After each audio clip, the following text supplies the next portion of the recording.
Why smart people stay broke.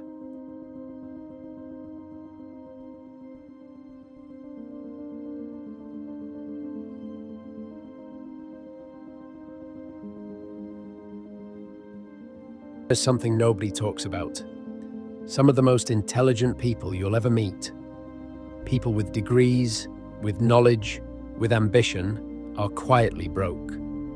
Not because they're lazy, not because they don't understand money, but because of something much deeper, something happening inside their own minds. Intelligence is a tool, and like any tool, it can be used well, or it can be turned against you. There's a pattern that psychologists call overthinking, and it shows up constantly in financial decisions.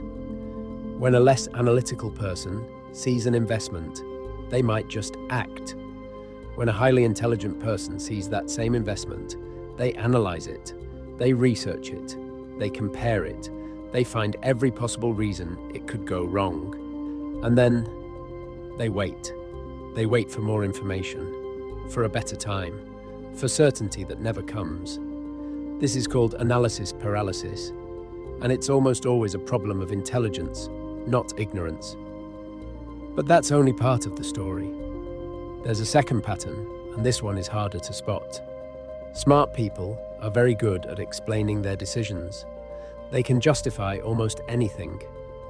A luxury purchase becomes an investment in their mental health. A missed savings contribution becomes a strategic delay. A bad financial habit becomes a necessary exception.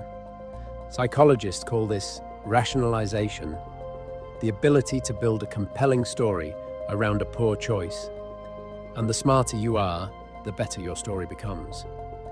This is sometimes called the intelligence trap. The mind that helps you succeed at work is the same mind quietly sabotaging your financial future. Let me give you a picture of what this actually looks like. Imagine someone, let's call him Marcus. Marcus is sharp. He reads. He understands how compound interest works. He knows the difference between an asset and a liability. He's watched the documentaries. He's read the books.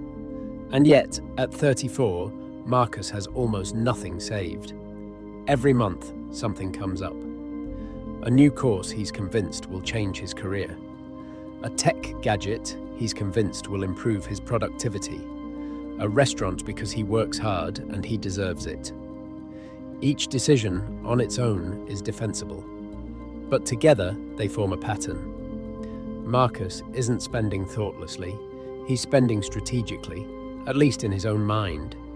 He has an explanation for everything, and that's exactly the problem. His intelligence isn't protecting him from bad decisions. It's protecting his bad decisions from him. Now you might be thinking, this doesn't sound like me, but I want you to sit with this for a moment. Think about the last time you knew what you should do financially and didn't do it. Not because you didn't understand it, but because your mind found a reason to wait. Here's the behavioral science behind what's actually happening. The human brain has two systems for making decisions. The first is fast, automatic, emotional. It acts on instinct. The second is slow, deliberate, analytical. It thinks things through. Most of us assume the second system is always better, that more thinking leads to better outcomes. But research tells a different story. In financial behavior, the slow, deliberate system has a flaw. It can be hijacked. When we feel uncertain, it doesn't just analyze. It searches for reasons to stay still. It avoids loss more than it pursues gain. Psychologists call this loss aversion. And for intelligent people, it becomes amplified. Because the more you understand all the ways something could go wrong, the more your brain wants to protect you. But protecting you from action is the same as keeping you broke. There's also something called the knowledge-confidence gap. The more someone knows about a topic, the more aware they become of how much they don't know.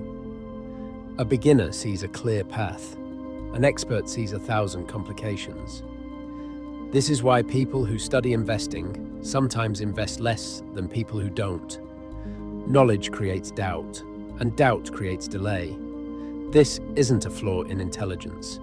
It's a feature of how intelligence works. But it has a very real cost.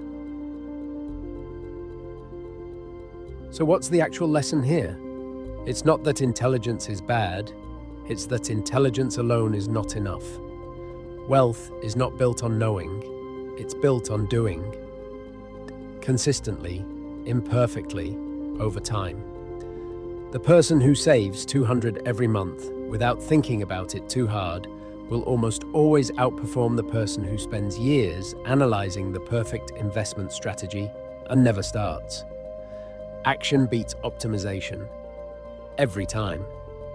This is what separates people who understand money from people who build it. Understanding is passive. Behavior is active. And behavior, repeated, automatic, resistant to overthinking, is what actually moves the needle. There's a concept in psychology called implementation intention. Instead of deciding what you want to do, you decide exactly when, where, and how you'll do it. Not, I'll start saving more, but on the first of every month, before I spend anything, I'll move this specific amount to this specific account. The decision is made once, then it runs without your intelligence getting in the way. That small shift, removing the moment of choice, is often the difference between knowing and doing. Smart people stay broke, not because they lack knowledge. They stay broke because their knowledge becomes an obstacle to action. The mind that can see every possibility also sees every reason to wait. And waiting, dressed up as preparation, is one of the most expensive habits you can have. The question isn't whether you understand this. The question is what you're going to do before your brain talks you out of it.